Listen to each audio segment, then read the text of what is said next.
Ladies and gentlemen, welcome to my official predictions video for Evolution 2025. We somehow managed to get 7 matches on this card, which is wonderful. You want to know the funny part about that though? This is somehow the biggest match card that WWE has put together of a show not named SummerSlam or WrestleMania in nearly 3 years. That's right, most PLEs can't get more than 5. They might be lucky to get 6. Somehow a show that was built in 1 week got 7 matches. I don't know, make it make sense, but I'm not complaining. The more matches, the better. We're gonna go through every single match that's currently announced for Evolution 2025. I'm gonna tell you who I think is gonna win, why I think they're gonna win, and where storylines can go as we head towards SummerSlam. You, of course, can leave your predictions down in the comments below of this video. And as always, don't forget to subscribe to this channel, ring the bell for notifications. If you're a wrestling fan, I know that you're gonna fall in love with this YouTube channel because we always upload daily wrestling content. And yes, we will be live streaming Evolution here on this channel, so if you're looking for some friends with to geek out about the show when it's live, come on by to this YouTube page. By the way, if you are looking for more than just daily wrestling content, come over to the Patreon, patreon.com/SantiZap, link in the description, link in the pinned comment. You already know. Let's start the predictions. Let's start things off by talking about Naomi versus the Queen of the Ring, Jade Cargill, in a no-holds-barred match. I don't know how this went over a lot of people's heads, but a lot of people didn't realize that they had this stipulation. They mentioned it on Friday Night SmackDown, albeit they didn't make a huge fuss out of it, but this is absolutely no-holds-barred, which is good. I do think that this match absolutely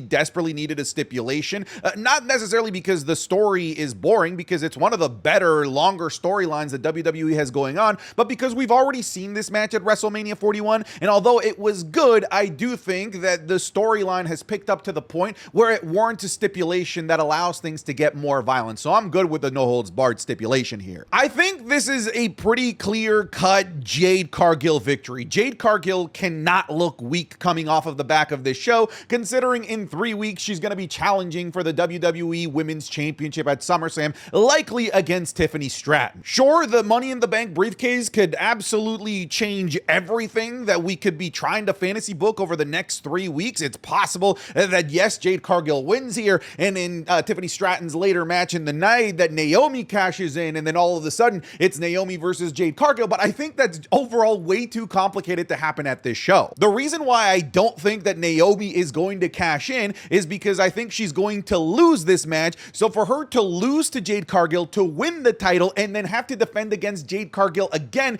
isn't a particularly great look for a new champion, considering the person they're going to be defending against, they've already gotten beaten by twice. So overall, I think that this is going to be a decisive win for Jade Cargill, albeit either with the assistance of, or maybe post-match beatdown from Bianca Belair towards Naomi. Because I think that Jade Cargill needs a definitive win here to look strong going into SummerSlam, I do think that if anything, it's going to be a post-match return from Bianca Belair to set up her very likely feud against Naomi as they set up their match to SummerSlam, so that we can go send off Jade Cargill looking nice and strong against Tiffany Stratton for the WWE Women's Championship. I'm expecting violence, I'm expecting tables, I'm expecting maybe even a little bit of, dare I say, blood. It's possible this feud has absolutely earned some color. I don't think it's gonna get like crazy, like barbed wire, like some people are suggesting because of Naomi's outfit having a lot of that like barbed wire aesthetic. That would be sick, but I don't see it happening. So yeah, we'll leave it at that. I'm gonna say that Jade Cargill is going to win, and in the post-match,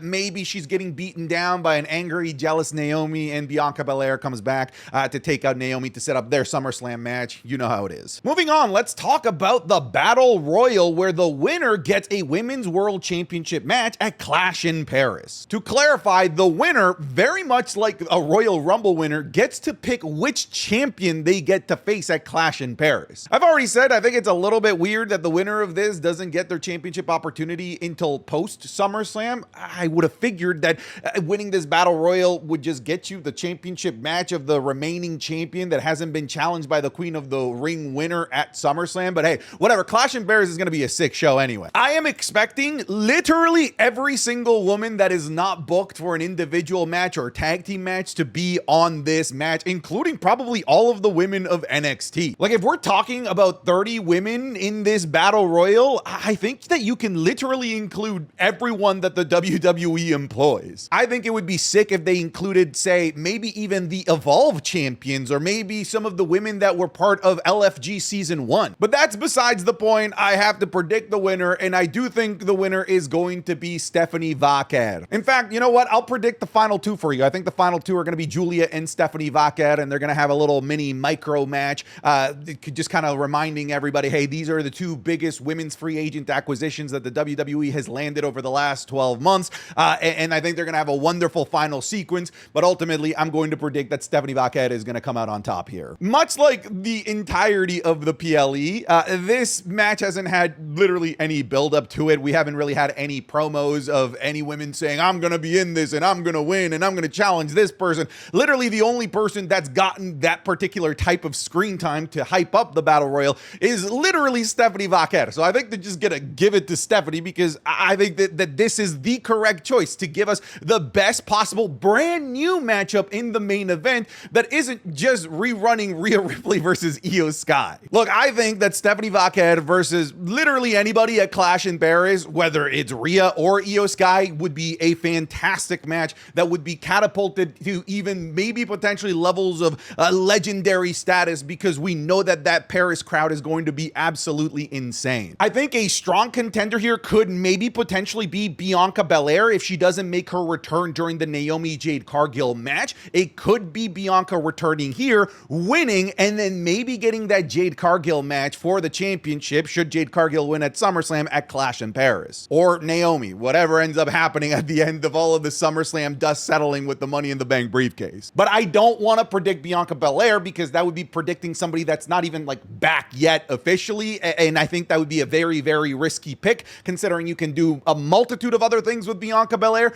So I'm going to pick Stephanie Vaquer. I'm gonna go with a safe choice here. But if Bianca Belair's music hits as like a surprise entrant in this Battle Royal, I would predict that she wins. Literally, as I was making this video, this match was just announced officially: Becky Lynch versus Bayley versus Lyra Valkyria for the WWE Women's Intercontinental Championship. Even though this match was officially announced with 1 week's notice going into the PLE, I completely forgive this match because this is not rushed at all. The WWE has done a wonderful job of building this feud and building out the Women's Intercontinental Championship picture and universe. Huge shout out to Becky Lynch. She seriously has breathed some much needed life to that women's mid-card, and I just hope that they copy this formula at some point down the line during Julia's reign for the United States Championship. I think that this feud continues to have legs even beyond Evolution because they truly are telling a wonderful story that now at this point has ranged since WrestleMania, since the return of Becky Lynch,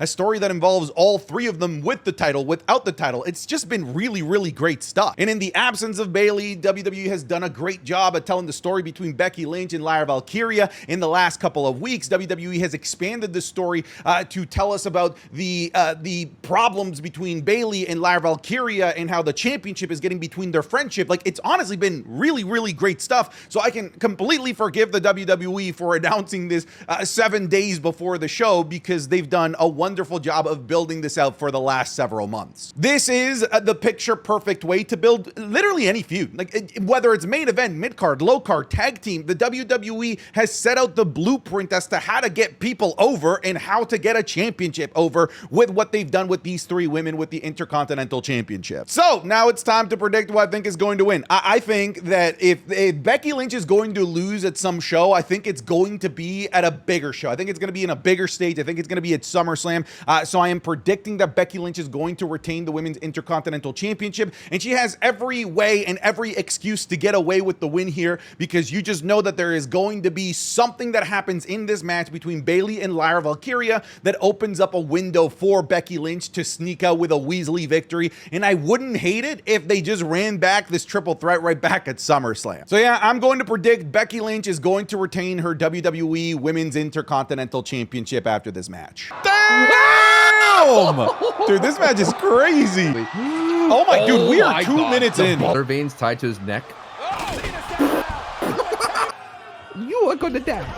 Oh! That was a sneak peek of this week's Wrestling is Cool Match Club, available exclusively over on patreon.com/SantiZap. This week we're looking at maybe one of the best matches I've ever seen, Rey Mysterio versus Psychosis in ECW 1995. The Falls Count Anywhere Hollywood ending match between Mariah May and Toni Storm. Braun Breaker versus Ilya Dragunov versus Jade McDonough for the NXT Championship at Halloween Havoc 2022. And the ladder match between John Cena and Dolph Ziggler at TLC 2012. You'll be getting this, plus the Raw reviews, SmackDown reviews, the podcast 3 days early, plus a bunch of other series that are exclusively available to Patreon. So come check it out, patreon.com/SantiZap. There's a link in the description or a link in the pinned comment if you're interested in coming over. If you're already a patron, thank you so much for your support. It's because of you that I'm able to do what I do as often as I do it. But now let's get you back into the video. Now let's talk about the Women's NXT Championship in a match between champion Jacy Jayne going up against Jordynne Grace. I am heavily conflicted with this match. I thought that it was going to be a foregone conclusion that Jacy Jayne was going to win this because WWE had already propped up the feud between Jacy Jayne and Blake Monroe, a feud that I would have assumed was going to be for the NXT Championship a little bit further down the line. And that is still very clearly where WWE is going. Jacy Jayne is balancing two feuds right now, the championship feud with Jordynne Grace and also the more personal feud against Blake Monroe. So that very much is still on the table, where WWE and Jacy Jayne is already kind of looking past Jordynne Grace. But what has thrown a wrench into all of this is that TNA has Slammiversary on July 20th, a week after Evolution, and on that show, they already have announced a title for title match between TNA Women's Champion Masha Slamovich, who's awesome by the way, to go up against whoever the Women's NXT Champion is. And I'm sorry, but I would think that the match that makes the most sense is Masha Slamovich, the former TNA champion, versus Jordynne Grace, a borderline TNA legend who already has amazing chemistry with Masha Slamovich and has had amazing matches with in the past. So now I'm actually leaning towards them running with Jordynne Grace versus Masha Slamovich in title for title, as opposed to Jacy Jayne versus Masha Slamovich, even though Jacy Jayne and Masha Slamovich has also had a little bit of a story being told. So I don't know, I really thought it was so easy to just go with Jacy Jayne.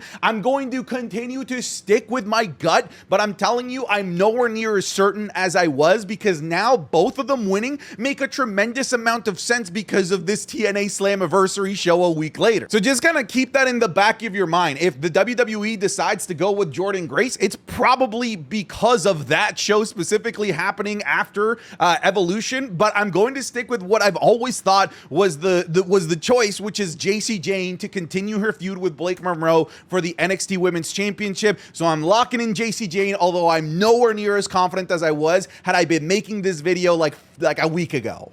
So yeah, lock it in. Jacy Jayne to retain her NXT Women's Championship. Now let's go to the Fatal 4-Way Tag Team match for the WWE Women's Tag Team Championships. I find it hilarious that this match exists because it's such a visual representation of how non-existent this women's tag team division is, because it just seems like they're making the tag team division on the fly as they build this match. Look, there's two teams that officially have not been announced. There's a team from NXT that's still yet to be announced, a team from Raw that's yet to be announced. If I have to predict either of them, I think it's going to be the Dungeon Dolls and Natalya and Maxine Dupree, because they are maybe literally the only tag team there. Or maybe they put the Kabuki Warriors to give Kairi Sane and Asuka a spot on the show. And on the NXT side of things, maybe Sol Ruka and Zarya, even though Sol Ruka has a match before at the Great American Bash, but that doesn't stop her from being on the show, considering Jacy Jayne also has a match at the Great American Bash the night before. So yeah, I'll go with Natalya and Maxine Dupree, as well as Zaruka, Zarya, and Sol Ruka to be the remaining teams.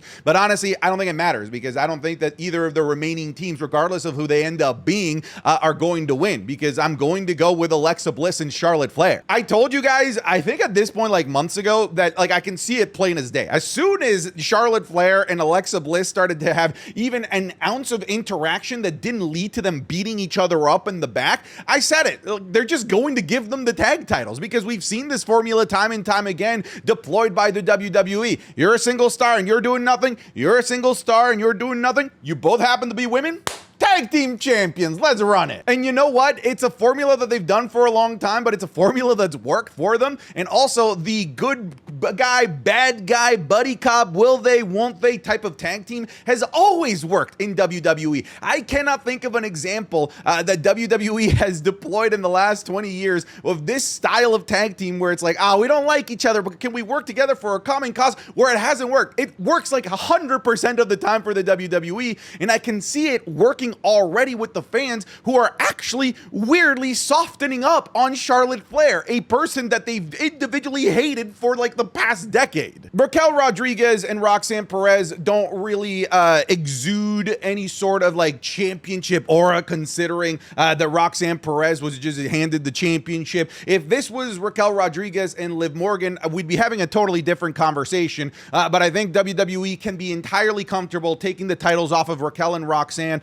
and continuing down the path of this storyline that has garnered a significant amount of more traction and interest in the Alexa Bliss and Charlotte Flair story, and those tag titles can be used to develop that story and maybe the division itself. That second part of developing the division, doubt it, but hey, at the very least we can get some interesting interactions and storylines with Alexa Bliss and Charlotte Flair, so I'm going to say that they're going to win. Now let's talk about the WWE Women's Championship match between the champion Tiffany Stratton going up against the legend that is Trish Stratus. So I already talked a little bit on the most recent episode of SmackDown Hot Takes about my thoughts on this match, and I think it's a great idea for this match to exist. I think when you only have a week and 2 days to build the match, you might as well use something that is an easy way for people to get behind your match, which is including a legend and including a legend that already has some history with Tiffany Stratton dating as far back as Money in the Bank Toronto, and obviously their tag team shenanigans together at Elimination Chamber earlier this year. Obviously, I would have preferred for WWE to have a proper build program for Tiffany Stratton going into Evolution, but when you literally have 2 weeks in between your shows, and when you're on SmackDown, which gives you even less time to build your show, I think this is a situation where they're just sort of making the best possible position out of a terrible situation that WWE, frankly, put themselves in. Let's just call a spade a spade. Like, literally nobody is forcing WWE to have Evolution on the 12th simply to just compete with AEW All In. Like, this could have absolutely taken a different week at some point in the summer, but here we are. Nonetheless, it's a dream match. This is a match that I've been wanting for a long time. I would have liked it under different circumstances, with a better storyline, with some maybe like proper like hatred between these two, but this is just like a, hey, I like you, Tiffany, I like you, Trishy, hey, did we just become best friends? Let's have a match that obviously Tiffany Stratton is going to win. There is just no world where Trish Stratus is going to come back and in a week and 2 days of being back in the WWE TV screens is going to win the WWE Women's Championship. If you're excited for this match, that's great, but you need to just purely be excited because it's going to be a good match, not because you might get some crazy surprise that you're not expecting. I don't see it. I think this is going to be about as vanilla WWE booking as it gets, but just because it's vanilla doesn't mean that it has to taste like shit. Vanilla can be quite good, and I think that's what we're going to get. I think we're going to get some vanilla booking that's going to be a delicious vanilla flavor that is going to end up being a wonderful match, and it's just there to make Tiffany Stratton look better as she heads towards what is arguably her largest challenge since Charlotte Flair in Jade Cargill. So I'm taking Tiffany Stratton, and I'm going to go back to something that I've already talked about, which is the Naomi aspect of this. Maybe we hear her music again. You guys know that Triple H loves his bamboozled fake cash-ins that don't end up working and just end up making the briefcase holder look dumb. Maybe that happens, but I just don't see the actual cash-in being successful in this match, as WWE can just continue to do what they're planning on doing with Tiffany and Jade and just have the cash-in happen during that match. You almost need to treat Tiffany Stratton versus Trish Stratus like if you're an anime fan, like a filler arc, like just like an extra fun little side quest for Tiffany Stratton, and for something so canon like an actual cash-in to happen during this filler arc of a match for Tiffany Stratton, I don't think is the best idea. So I don't think a cash-in happens here. I think Tiffany Stratton just walks away with the championship and goes on to face Jade Cargill at SummerSlam. In the final match, we have Io Sky defending her Women's World Championship, going up against Rhea Ripley. And I know that a lot of people don't like that this match exists. People are throwing out the term Rhea Hogan. You guys know I don't like those terms, but here we are. It is yet another Io Sky and Rhea Ripley match in the year of 2025. And listen, why would I complain about Io Sky versus Rhea Ripley when I know every single time that they've had a match as early back as NXT, like, it's always good. It's always a certified classic. The problem isn't that this match exists. The problem and the complaints that I think are entirely justifiable is that this has been Io Sky's only match, and she hasn't defended her championship with literally anybody else aside from a combination that involves Rhea Ripley in some way, shape, or form. And on top of that, she hasn't had any sort of championship defenses between her championship defense at WrestleMania 41 and now. Now, we can make assumptions, and assumptions is all they are, that maybe Io Sky is hurt. WWE has not come out and said any of it, so all that we can do as fans with the information that we have as we sit on our screens is just assume that WWE has no interest in using Io Sky over the last couple of months since WrestleMania 41. And that, to me, is just crazy. It's unacceptable. She's so good. She's so talented. She's your champion, and she is over. She got over. Like, she's doing this thing, and everybody in the arena does it whenever she does it. She's over. And don't tell me that you can't say somebody's over simply because the fans do your thing, all right? If Jey Uso is over because everybody yeets, then Io Sky is over because everybody does her Fortnite emote. Part of the story, the narrative between Io Sky and Rhea Ripley is that Rhea Ripley has never been able to beat Io Sky. And I think that that has been such a wonderful story in the wake of WWE hardly using Io Sky. It's cool that Io Sky, although is seldomly used and is nowhere near as popular as Rhea Ripley, somehow seems to be Rhea Ripley's kryptonite. I think that that's awesome. But I think it's going to come to an end. I think that WWE is going to go with their known hot commodity that they actually use every single week in Rhea Ripley, and they're going to make Rhea Ripley the Women's World Champion in Evolution so that she can take this thing into SummerSlam, and you know she's going to hold this thing right through to the Perth show so that she can go into the Crown Jewel Championship match as champion in her home country. So yeah, I think that Rhea Ripley is finally going to be able to get the monkey off her back, that monkey being the inability to beat Io Sky at Evolution, and that's probably going to be how the show ends, with the big pyro confetti, with Rhea Ripley celebrating getting her championship back. In terms of what we do from here on out to SummerSlam, listen, do you think it's beyond WWE to just do Io Sky versus Rhea Ripley again at SummerSlam? It's not crazy. It isn't, because that seems to be their two biggest and only names that WWE has truly been able to develop, and to say they developed Io Sky over the last couple of months is a stretch. But yeah, I do think that the show is going to end with a big championship change, and I don't think it's going to be Trish Stratus, so I think it's going to be Rhea Ripley being your next Women's World Champion. And then you'll see all of Twitter going, Rhea Hogan, blah, blah, blah. Never put younger talent, even though she's significantly younger than Io Sky. Anyways, Rhea Ripley is going to win, and I think that this is going to be a wonderful show nonetheless, even though WWE has done everything in their power to not build the show. That's it, folks. I'll talk to you guys next video. See ya. Take care. Goodbye. Get out of here.